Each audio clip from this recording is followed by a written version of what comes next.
자, 오늘 이제 뇌졸중 중풍이죠. 중풍에 걸리지 않으려면 어떻게 하셔야 되는지 좀 소개하겠습니다.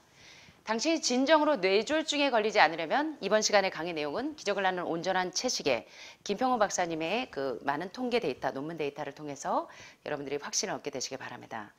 자, 중풍에 걸리지 않으시려면 어떻게 해야 되느냐. 참 요새는요. 이 패스트를 기억하세요. 중풍 환자들이 패스트를 기억하셔야 합니다. 패스트, F-A-S-T 한번 들어가겠습니다. F는 뭐죠? face, 얼굴이 마비되기 시작합니다. A, arm, 팔이 어눌해져서 잘 안 올라가요. 오십견통처럼 팔이 어눌해집니다. 동작이. S, 그 다음에 패스트의 S는 뭐죠? 스피치, 말이 어눌해져요. 한참 생각하셔야 되고 내가 지금 말하고 있는 게 뭔지도 몰라요. 그때 패스트, 중풍의 이 세 가지 증세가 올 때 여러분 어떻게 하셔야 돼요? 페이스가 마비되기 시작하고 팔이 어눌해지고 그 다음에 S, 스피치가 어눌해질 때 T를 기억하셔야 돼요. T가 뭡니까? 타임입니다. 적시에 뭐 하셔야 돼요? 119 타고 병원에 가시는 겁니까? 예, 급하면 그렇게 하셔야죠.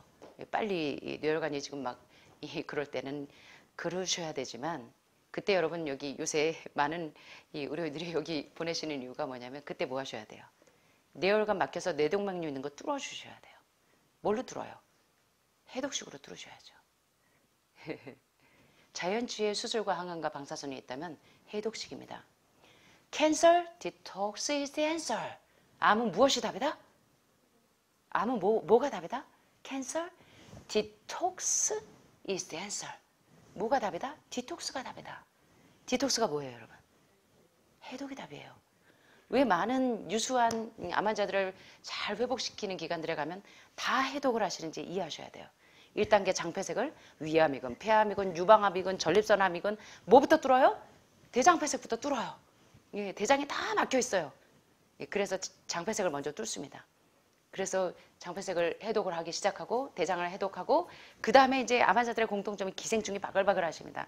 생선회 좋아하시고 예, 육회 좋아하시고 고기, 생선, 계란, 우유가 주식이 돼 있으셔서 섬유질은 하나도 안 드시고 예, 기생충이 바글바글해요. 편충, 요충, 십이지장충 지금 기생충 하시는 분들 막 엄청나죠? 지금 나오는 거. 예.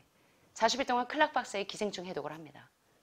그 다음에 뭐 해요? 신장에 결석 많고 요로결석 많으세요. 그래서 신장 결석, 신장 청소를 해내는데 클락 박사의 키드니 디톡스 시리즈를 13일 정도 하시죠. 그 다음에 이제 리버 디톡스, 간 청소를 하시죠.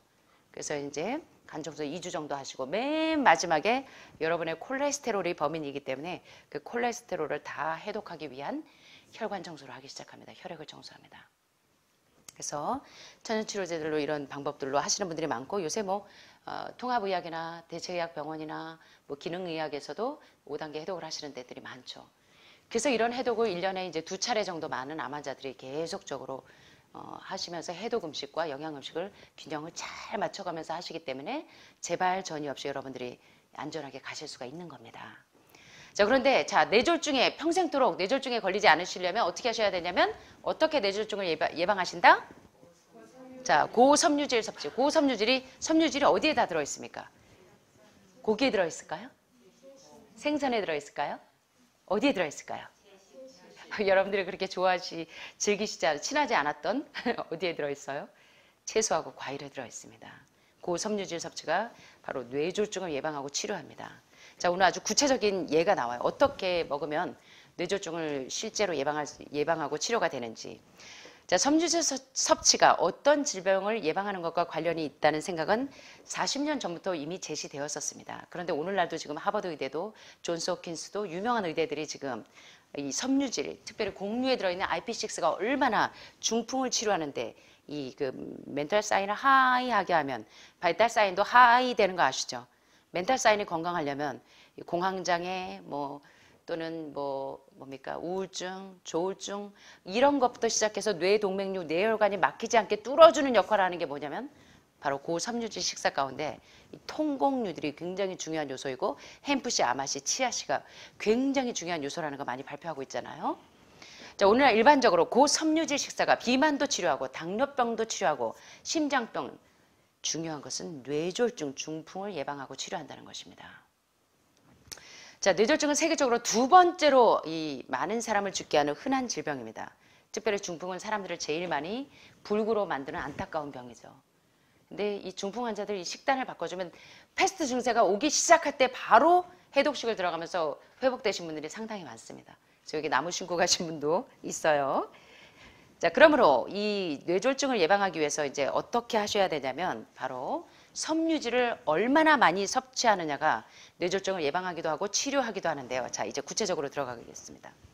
하루에 섬유질을 7g만 섭취를 늘려도 뇌졸중 발생률을 7%나 줄일 수 있습니다. 자, 7g은 아주 쉬운 양입니다. 예를 들면 여러분들이 적은 양의 통밀이나 통밀빵을 드시거나 또는 통곡식 파스타를 드시거나 오트밀 여러분 숲을 드셔도 되고 토마토 소스하고 곁들여서 먹으면서 사과 하나를 먹는 양. 그래서 이제 여러분들이 모닝 커피 대신에 모닝 뭘 드시면 돼요? 모닝 애플. 자, 모닝 커피 대신에 뭐 드시면 돼요? 모닝 애플. 모닝 워터와 함께 모닝 애플입니다. 그래서 여러분 피를 맑게 해주는데 가장 중요한 것이 이제 유방암 때문에 정말 돌아가시기 직전이었던 이 캘리포니아 대학의 닥터 로렌데이 박사, 정형외과 과장님이신 닥터 로렌데이 박사가 그분의 식단에 저지방 채식을 했는데도 잘 회복이 안 됐어요. 한동안은. 근데 이분이 뭘로 바꾸셨냐면 자기가 뭐가 문제가 있나를 봤는데 벤만겔리지 박사님 세미나에 갔다가 자기가 계속적으로 탈수시킨다는 것을 알았습니다. 목이 마른 다음에 물을 드시면 이미 늦습니다, 여러분. 하루에 물 8컵 이상 드셔야 되는 이유가 여러분의 콜레스테롤, 그 혈중 콜레스테롤 뭐가 녹이냐면 물이 녹여줍니다. 물이 굉장히 중요해요, 여러분. 아셨죠? 그래서 피를 맑게 하면 육체의 생명은 어디에 있습니다? 피에 있습니다.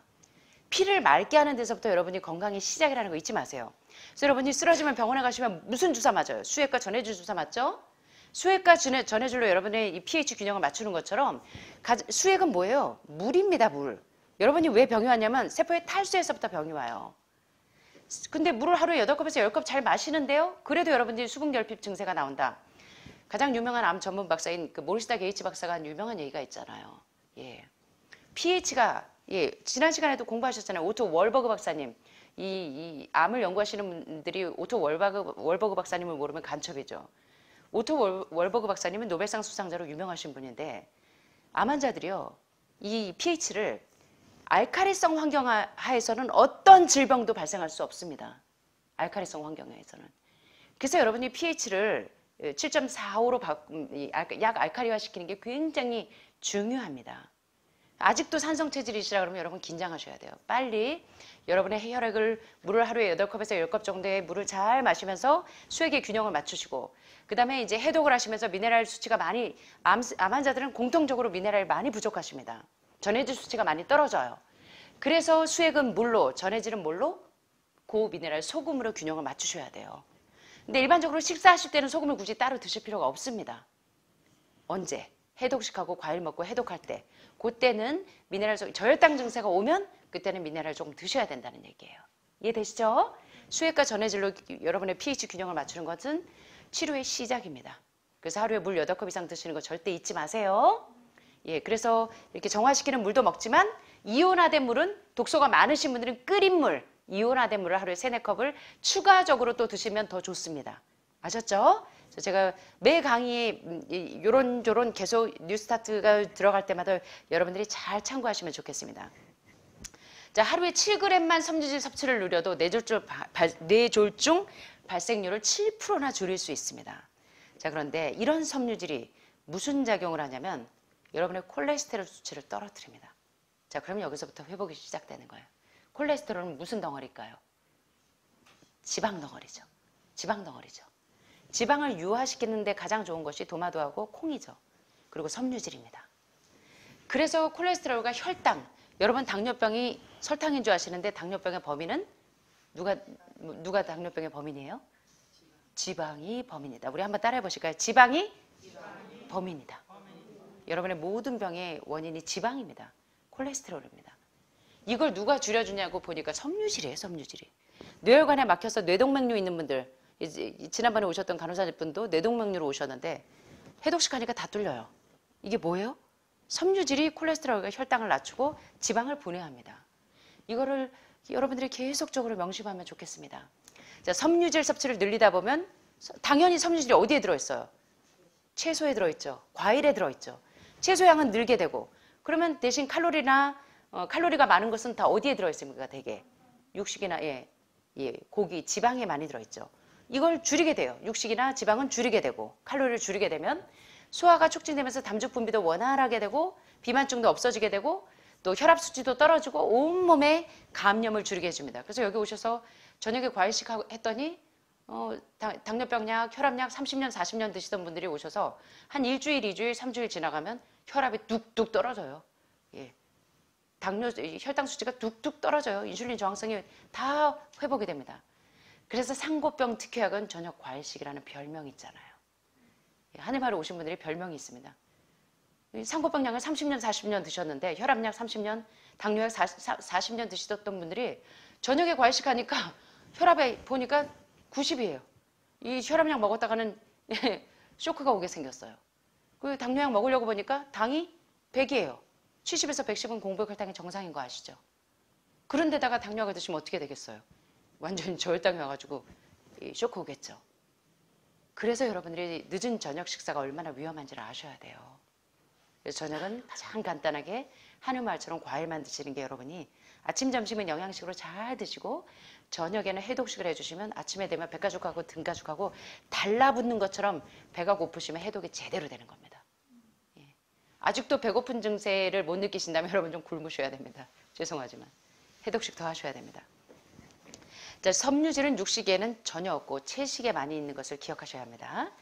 자, 벌킷 박사는 이런 말씀을 하십니다. 성경에 마가복음 4장 27절에 이런 말씀이 있죠. 사람이 씨를 땅에 뿌린과 같으니 저가 밤낮 자고 깨고 하는 중에 씨가 나서 자라되 그 씨가 어떻게 되는 것을 알지 못하느니라. 그러나 농부가 그 씨가 어떻게 성장하는지 알기 위해서 3개월, 6개월 밤에 잠 안 자고 지키고 있을까요? 씨 안 뿌리고 지키고 있나요? 어떻게 하고 있어요? 벌킷 박사는 이렇게 해요. 이렇게 말씀하십니다. 농부가 씨가 어떻게 싹이 트는지 알기까지 씨 뿌리지 않고 가만히 둔다면 그 농부는 망해요. 그죠? 그것처럼 왜 섬유질이 어떤 기전으로 어떤 메커니즘을 통해서 뇌졸중을 치료하고 예방하는지 우리 아직까지 계속 연구하고 있지만 이미 드러나고 있어요. 섬유질이. 피트산염이, RP6, 다른 말로 하면 피트산염, 다른 말로 하면 정제되지 않은 현미와 오트밀, 통밀, 그리고 햄프씨, 아마씨, 치아씨, 각종 씨앗들, 살아있는 생명력이 있는 씨앗들을 먹었더니 뇌졸중이 치료가 되고 예방이 되더라. 공황장애가 치료가 되고 예방이 되고 뇌졸중, 뇌경색, 뇌혈관이 빵빵 뚫리고 왜 이런 것들이 치료되는지 여러분이 그 원인 기전을 정확하게 알 때까지 기다리지 마시고 이미 이제 학자들이 발표를 많이 해내고 있어요. 논문에. 수많은 논문이 입증하고 있잖아요. 이제 더 이상 기다리지 마시고 뭐 하시라고요? 뇌졸중 지금 위험 수치를 가지고 계시는 분들은 패스트 사인이 오시는 분들은 지금 적절한 타임에 뭘 하셔야 되냐면 빨리 여러분의 식단에 섬유질을 많이 섭취하도록 하셔야 된다는 것입니다. 이해되시죠? 자, 그래서 통곡식을 포함한 과일과 채소 위주의 온전한 채식이 여러분의 모든 질병을 회복하게 할 수 있는 비결이라는 것입니다. 자, 여기 또 이제 논문 데이터를 좀 보시면 여러분이 아실 거예요. 자, 섬유질 섭취를 늘리는 것은 빨리 하시면 하실수록 패스트에서 여러분들이 해방이 되십니다. 왜냐하면 뇌졸중은 특별히 동맥경화의 합병증 중에 하나라고 이야기합니다. 여러분 모든 병이 동맥경화에서 옵니다. 여러분 동맥이 위에 딱딱하게 굳어질 거예요. 자, 예를 들면 삼겹살을 여러분이 드십니다. 자, 삼겹살 이렇게 막 구워서 이제 다 드시고 난 다음에 여러분들이 그릇을 씻으려고 해요. 삼겹살 구웠던 그릇을. 자, 그러면 그 기름 덩어리가 이게 풀어집니까? 어때요? 설거지 해보신 분들 다 아시죠? 어때요? 딱딱하게 굳어있죠. 자, 그게 여러분이 혈중으로 그대로 옮겨가 보세요. 어떻게 될까요? 여러분의 혈관의 플라그가 어떻게 돼요? 단단하게 칼슘화되면서 그게 바로 동맥을 굳게 만드는 원인이라는 것입니다. 그게 뇌에 가서 굳으면 뇌졸중이고 모야고 예. 이런 병이 돼. 뇌경색이 되는 거고 심장에 가서 굳으면 심장마비가 오고 협심증이 오는 거고 위에 가서 그 지방이 굳어 있으면 위암이 되고 간에 가서 그 지방과 콜레스테롤이 굳어 있으면 간암이 되고 암덩어리 분해보면 무슨 DNA 돌연변이 형태가 아니라고요. 뭐냐면 지방 덩어리예요. 동물성 단백질, 동물성 지방 덩어리가 응축된 게 암덩어리라고 해도 과언이 아닙니다. 쉬운 편으로 얘기하자면. 이해되십니까? 왜 아까 그 많은 박사들이 이 동물성 식품을 먹지 말라가 가장 좋은 의학책에 그 멘트 하나만 있으면 그 책은 성공한 책입니다. 이해되시죠 이제? 여러분이 어떻게 해야 회복되시는지 이해되시겠죠? 자, 그래서 여기 보시면 뇌졸중은 동맥경화의 합병증 중에 하나이다. 이거 포인트 잡으셔야 돼요. 심장병은, 위암은, 간암은, 폐암은 동맥경화예요. 거기서부터 비롯된다는 거 잡으셔야 됩니다. 아하 포인트 좀 떠오르십니까? 첫 뇌졸중이 50대까지 일어나지 않는다 해도 동맥경화는 이미 어릴 때부터 일어나고 있는 경우가 많아요. 자, 통계 데이터 한번 보겠습니다. 600명의 어린이들을 24년간 나이가 13세에서부터 36세가 될 때까지 추적 조사를 해봤습니다. 13세부터요. 여러분의 이 암병은요, 이미 어릴 때부터 조성됩니다. 어릴 때부터 요새 엄마들이 흰쌀 먹이고 흰밀가루 피자 맨날 먹이고 흰빵 먹이고 뭐예요? 고기, 생선, 우유, 계란 매일 계란 2개씩 하버드 대학의 짐 메이어 박사가 남편 빨리 죽이는 10가지 방법에 아주 중요한 요소가 있죠. 매일 계란 후라이 2개씩 먹이는 겁니다. 자, 13세가 36세가 될 때까지 추적 조사를 했는데 결과는 어렸을 때부터 흰쌀, 흰밀가루, 흰설탕을 정크푸드, 엠프트 칼로리, 영양가 하나도 없는 쓰레기 식품을 섬유질이 없는 이 음식을 먹은 아이들이 동맥경화, 이 뇌졸중의 비율이 훨씬 높다는 것입니다. 자, 섬유질을 적게 먹은 아이들은 성년이 되면 혈관의 동맥경화가 빨리 일어나서 뇌혈관에도 이 뇌혈관이 막힌다는 것입니다. 그러므로 이 젊은이들에게 섬유질이 풍부한 음식 섭취를 늘리도록 할 필요가 있어요. 그래서 죄송하지만 요리를 하시는 요새는 주부님들 말고도 남편들도 요새 살림하시는 분들 많죠. 요리하는 거 여러분 과학입니다. 우리 아이들에게 컴퓨터를 가르치고 뭐 보건학을 가르치고 간호학을 가르치고 의학을 가르치는 것보다 중요한 게요. 영양의학을 가르쳐야 합니다. 내가 건강해야 뭐가 있죠. 여러분 아무리 아파트 20채 있는 분 여기 다녀가셨습니다. 강릉에 계시는 어떤 흉부외과 과장님 어머니. 예, 이 산소호흡기 달고 오셨어요. 자연치유로도 이미 한계가 넘어갔고 산소호흡기 달고 계시기 때문에 뭐 아실 거예요. 병원에 계시는 분들은 아시겠지만 이제는 정말 시험부입니다. 한 달을 버티기 어려운 상태로 오셨는데 아파트가 20채예요. 아파트가 20채면 뭐합니까 여러분? 내 생명은 지금 한 달 시험문데. 자, 우리가 좀 잘 깨달으셨으면 좋겠습니다. 비록 13세 아동에게도 먹는 음식에 따라서 저들의 동맥에 경화가 일어나는 차이가 있는 것을 볼 수 있었습니다. 어려서부터 심혈관 질환 예방을 위해서 섬유질 섭취를 늘릴 것을 강조하셔야 돼요. 주부님들이 바쁘시고 지금 맞벌이 하시겠지만 더 중요한 것은 자꾸 패스트푸드 요새는 배민이 굉장히 유명하다면서요. 예, 제가 배민이 뭔지 몰랐어요. 배달의 민족 이게 시켜먹는 음식이라면서요. 배민 몰라가지고 제가 참 난감한 적이 있었는데요. 예. 죄다 다 흰쌀, 흰밀가루, 흰설탕. 고도로 정제된 정제의 기름에 튀기고 볶고 지지고 볶고 지지고 볶고 여러분의 혈관이 다 막혀요. 그죠? 그래서 지금 여러분들이 여기 와 계시잖아요. 그래서 사실은 이게 주부님들이요 굉장히 중요한 역할입니다. 가족들을 살리느냐 죽이느냐는 여러분들이 그래서 환우분들이 바깥 선생님들이시면 제가 사모님들 같이 오시라고 하는 이유가 있습니다. 요리하시는 분들이 배우셔야 돼요. 요리하시는 분들이 남편 살리려면 남편 빨리 죽이는 방법을 자꾸 계란 후라이만 헤매기지 마시고 남편 살리는 방법을 아셔야 돼요. 가족들 살리는 방법. 내 몸 내가 살리는 기적의 밥상을 여러분들이 이제는 바꾸셔야 합니다. 제가 오늘 잔소리가 좀 많죠? 예, 자, 여기 통계 데이터를 좀 보시겠습니다. 자, 수용성 섬유질을 섭취하는 것, 그 다음에 비수용성 섬유질, 불용성 섬유질을 얼마큼 섭취해야 되느냐. 수용성 섬유질을 25g 이상, 비수용성 수염질은 47. 이 정도를 매일매일 먹어주면 중풍병에 걸리지 않는다고 합니다. 자, 뒤에 구체적으로 나와 있어요. 자, 보시면. 자, 여기 보시면. 다시 말하지만 섬유질 섭취가 그렇게 어려운 것은 아닙니다. 하루에 사과 하나를 더 먹는다든지 아침에 일어나시면서 모닝 커피 대신에 모닝 애플로 시작을 하십니다. 물 2컵 드시고 바로 모닝 사과로 들어갑니다. 그 다음에 한우마을 식단에 보면 매일 십자가 채소가 나오죠. 브로콜리, 또 뭐 나오죠? 콜리플라워, 양배추 매일 돌아가면서 나오죠. 십자가 채소가 얼마나 중요한 항암제인지 공부 많이 하셨잖아요. 그죠? 브로콜리가 얼마나 이 지방간 수치를 줄여주는지도 공부하셨고. 자, 그래서 이런 식단을 드시게 되면 어른이 되어서는 동맥경화가 현저하게 줄어든다는 것입니다. 어려서부터 우리 아이들한테 이런 걸 먹여야 되는데 요새 우리 아이들한테 맨날 치킨 시켜주시고 맨날 피자 시켜주고 이런 것들 이제 우리가 조금 다시 한번 진지하게 조금 생각을 해보셔야 됩니다. 내가 우리 아이들을 병들게 하지 않는지 잘 진단하게 되시기 바랍니다. 자, 1447명의 남자와 여자를 대상으로 추적 조사해 봤더니요. 여러분이 진정으로 뇌졸중이 일어나기를 중풍병에 걸리지 않기를 원하신다면 하루에 25g의 수용성 섬유질을 매일 먹고 수용성 섬유질은 어디에 있느냐? 콩, 귀리, 요새 귀리밥들 많이 드시죠? 귀리. 그리고 보리 오트밀입니다. 그리고 견과류, 뭐 햄프씨, 아마씨, 치아씨 같은 씨앗 종류들, 종실류. 그리고 과일과 채소의 수용성 섬유질이 있는데 하루에 수용성을 몇 그램 드시면 25g의 수용성 섬유질을 드시고, 그 다음에 여기 보시면 비수용성 섬유질은 47g을 먹도록 하면, 이 비수용성 섬유질은 어디에 있는가? 주로 통곡식, 오트밀, 뭐 통밀, 현미, 그리고 옥수수, 그리고 과일과 채소 속에 수용성 섬유질과 비수용성 섬유질이 많이 들어있는데, 하루에 몇 g의 수용성 섬유질? 25g의 수용성 섬유질. 그리고 또 더불어서 비수용성, 불용성 섬유질 몇 그램? 47g을 먹어주시면 하늘마을처럼 여러분 드시면 돼요. 예, 그렇게 하면 어떻게 된다고요? 뇌졸중이 일어나지 않는다는 것입니다. 이렇게 되면 수용성 섬유질 25g, 비수용성 섬유질 47g 섭취를 하시면 이게 최소한의 1일 섭취량이라는 것입니다. 권장량. 그래서 이제 이 암 전문 박사들이 하루에 8컵 반, 8서빙 반 정도의 채소와 과일을 먹으라고 하죠. 그러면 2컵 반입니다. 한 끼니 때마다 채소와 과일을 그렇게 드셔야 된다는 거예요.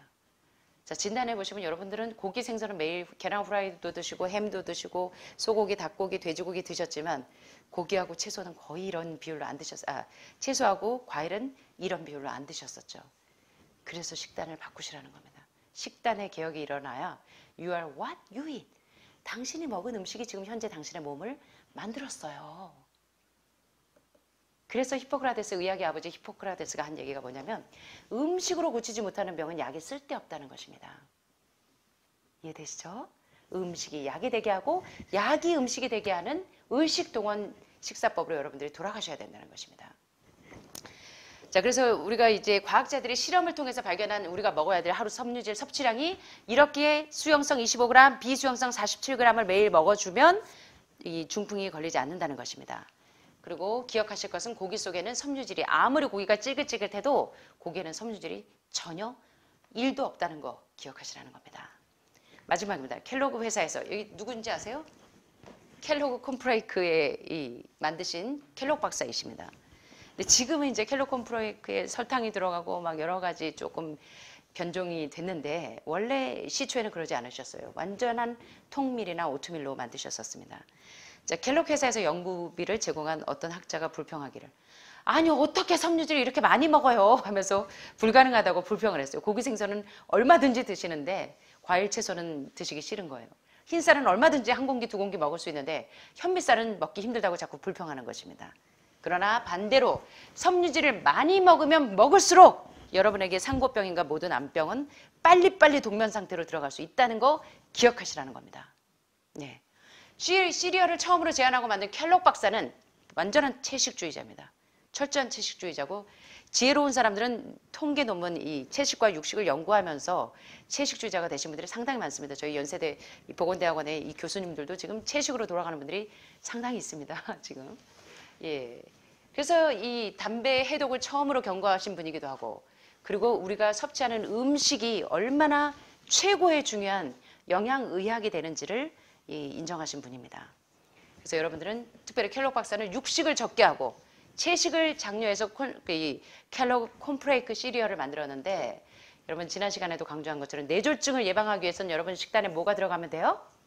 한번 따라해 보시기 바랍니다. IP6, 피트산염.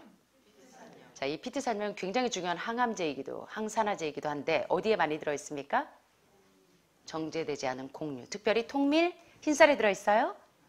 통밀과 그리고 현미, 정제되지 않은 곡류, 오트밀, 그리고 콩, 그리고 어디에 있을까요? 햄프씨, 아마씨, 치아씨. 변비가 심하신 분들은 치아씨를 드시면 치아씨는 사실은요. 치아와 동물 중에서 가장 이렇게 좀 작은 애가 치아와죠. 그것처럼 이제 아주 작은 것에서 비롯됐다고 해서 치아씨라는 이름이 있는데 씨앗은 가장 작지만 이 대장에 들어가면 대장암, 직장암 환자들은 이 곡류를 많이 드셔야 되고 그 다음에 치아씨를 꼭 드시면 좋습니다. 변비가 심하신 분들은 치아씨를 먹으면 변비 30년, 40년 그 변비약을 달고 사시는 분들이 하시는 공통적인 말이 뭐냐면 대장을 싹싹 무슨 포크 같은 거로 긁어내는 느낌이 드실 정도래요. 치아씨 이런 곡류들이 얼마나 중요한지 아셔야 됩니다. 그래서 여러분들이 이제 오늘 저와 함께 공부를 좀 해보셨는데 오늘 도움이 되셨습니까? 예. 뇌졸중을 예방하시려면 뭐 드시면 돼요? 고기 생선 많이 드시면 될까요? 뭐 드시면 될까요? 채식을 하시는데 특별히 뇌졸중에 좋은 음식이 뭘까요? 정제되지 않은 곡류라는 거. 햄프씨, 아마씨, 치아씨도 곁들여 드시면 도움이 되겠죠? 오늘 함께 공부한 내용도 여러분 잊지 마시고 여러분 꼭 여러분들 실생활에 적용하게 되시길 바랍니다. 자, 제가 좋아하는 말씀 한 소절 읽으면서 마쳐도 되겠습니까? 네. 내 자신을 살펴라. 아유, 참 의미심장하네요. 너희가 믿음에 있는가 너희 자신을 확증하라. 여러분들이 건강의 법칙, 천연의 법칙을 배우시는데 정말 확신이 있는지 잘 확증하게 되시기를 바랍니다. 많은 사람이 이렇게 물어볼지 모릅니다. 왜요? 저는 믿음 안에 있고 진리의 모든 사항을 믿습니다. 그러나 여러분이 믿는 것을 실천하십니까? 하나님이나 형제들과 화목하십니까?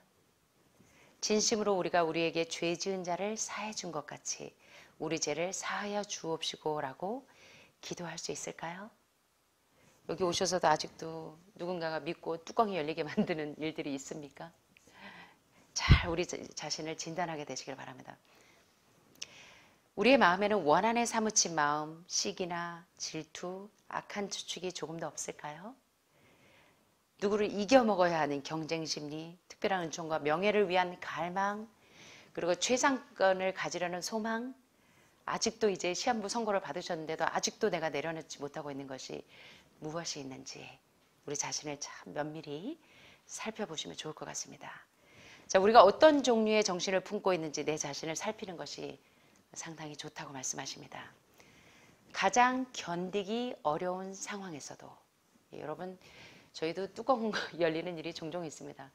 여기 오신 분들 이렇게 제가 상담하다 보면 지난번에도 캐나다에서 온 아주 젊은 친구가 왜 이렇게 캐나다에서 여기까지 오기까지 어떤 일이 있었나 보니까 남편이 속을 너무 많이 세게 해요. 바람을 계속 피고 바람 피기 전에는 계속 구타하고 멀쩡한 친구인데 그런 이게 마음 아픈 사연이 있었어요. 예.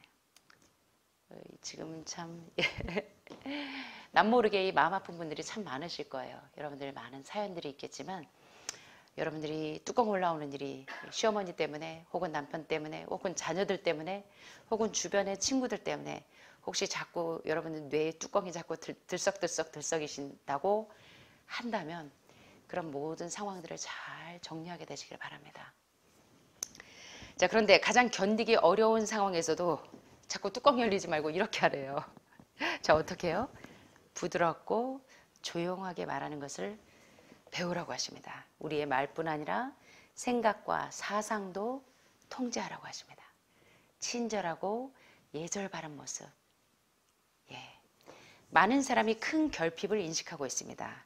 그들은 성경을 읽고 좋은 책들을 많이 읽고 우리의 양서들을 읽고 하지만 읽고 기도하고 결심하지만 여전히 변화가 없어요. 그리고 여기 오시면 계속 죽고 싶다고 말하시는 분들도 종종 있습니다. 왜 여러분의 멘탈 사인이 하이하지 못한지. 그래서 여러분의 바이탈 사인도 계속 지금 우울한 상태예요. 자, 원인이 뭔지 우리 내면을 좀 잘 점검하시라는 겁니다. 우리는 참 유혹을 물리치는데 아주 무력해 보입니다. 여기 하늘마을에서 프로그램 잘 하시고 나가시는데 바로 앞에 짜장면 집이 있어요. 돼지고기 막 들어간 짜장면 기름으로 달달 볶은 냄새가 날 때 여러분 참 유혹이 많이 와요. 그때 여러분이 뭐 하셔야 돼요? 기도하시기 바랍니다. 내가 이제는 내 식욕으로 먹지 않고 정욕으로 살지 않고 내 몸을, 내 마음을, 내 육신을 건강하게 하는 그러한 음식을 먹어야지 하고 결심하게 되시길 바랍니다. 예. 왜 우리가 자꾸 유혹을 물리치는데 무력하냐? 충분히 깊게 들어가지 않기 때문이라고 이야기합니다. 우리는 마음에서 흘러나오는 우리의 시냇물이, 마음의 시냇물이 순결할 수 있도록 우리의 품행이 예수님께서 마음에서 통치하신다는 것을 증명할 수 있도록 영혼을 철저하게 개혁하려고 노력하지 않는다는 것입니다. 자, 품성의 모든 결정은 어디에서부터 비롯되냐면 어디에서부터 비롯될까요? 마음에서부터. 사실은 어떻게 보면 여러분들이 이렇게 다 병든 데는 좋지 않은 음식, 좋은 음식과 올바른 식사법을 몰라서 병에 걸리기도 했지만 아무리 좋은 음식을 드셔도 스트레스가 있는 한은 여러분들이 건강해지지 않습니다. 자꾸 뚜껑 열리게 하는 요소가 무엇인지를 잘 진단하세요.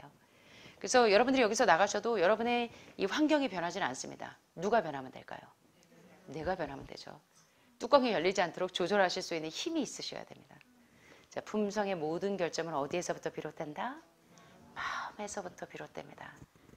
교만하고 허영, 그리고 악한 기질, 탐욕, 이런 정신이 내 마음에 있지 않은지, 내 마음의 시냇물을 오염시키지 않는지 잘 진단하게 되시기를 바랍니다. 하나님의 은혜로 말미암아 새롭게 되지 않은 마음은 자꾸 동물성 음식만 먹어서 병이 걸리는 것이 아니라 동물적인 육적인 마음에서도 이 병이 옵니다. 예. 우리의 심령이 세련되고 부드러워지고 고상해지면 우리의 말과 행동에서 드러나게 되어 있죠. 하늘마을은 정말 아름다운 분들이 참 많이 오셔서 정말 참 감사합니다. 아직도 우리가 내려놓지 못한 게 무엇이 있는지 우리 마음을 좀 잘 진단하셨으면 좋겠습니다. 우리의 영혼이 하나님께 전적으로 굴복되면 우리는 하나님의 약속을 굳게 의지하면서 기도와 말과 행동을 확고히 통제하려고 노력하게 될 것입니다. 여러분들이 이런 노력을 좀 하시면 좋겠고요. 왜냐하면 우리의 품성은 우리의 믿음과 일치하고 하나님의 도덕적인 표준과 일치하게 되도록 우리의 심령을 날마다 우리의 마음의 시냇물에 더러운 꾸정물이 흘러가고 있지 않은지, 혹은 내가 연탄장수에 그런 옷을 입고 있지 않은지, 더러운 옷을 입고 있지 않은지 날마다 우리의 품성을 점검하고 진단하시면서 여러분들이 뚜껑이 잘 안 올라오셨으면 좋겠어요. 뚜껑 올라오는 환경이 되더라도 그것을 잘 조절하실 수 있는 여러분과 제가 되시기를 간절히 소원하면서 말씀 마치겠습니다. 감사합니다.